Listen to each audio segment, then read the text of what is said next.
আসসালামু আলাইকুম। এক ভাই কমেন্ট করেছিল 1200 টাকার মধ্যে ফোন দেখাতে, তার জন্য আজকে 1200 টাকার মধ্যে আপনাদের জন্য 6টি ফোন নিয়ে আসলাম। সবগুলো ফোন 1200 টাকার মধ্যে, 1200 টাকার উপরে নিচে হতেই পারে। এটা হচ্ছে Vivo 60 Lite, যেটি 12+12 24 GB RAM, 256 phone memory, 6500 battery, 90 ওয়াটের চার্জার।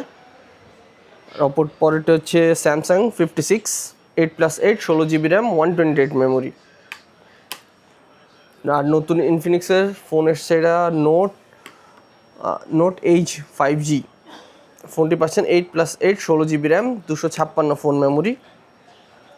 আর এটা হচ্ছে nothing 3A 8+8 16 GB RAM, 256 phone memory. কিন্তু ফোনটি আপাতত দামি আমার কাছে নাই, এই জন্য দেখাতে পাচ্ছি না ফোনটি কেমন।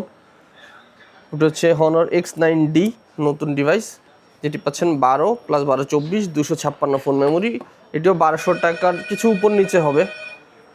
আর এটা হচ্ছে Note 50 Pro 8+8 16 GB RAM, 256 phone memory, IP69 waterproof. আপনাদের পছন্দের ফোন কোনটি অবশ্যই কমেন্ট করবেন। আর নেক্সট কোন ফোনটির ভিডিও চাচ্ছেন সেটা কমেন্ট করবেন। সালাম।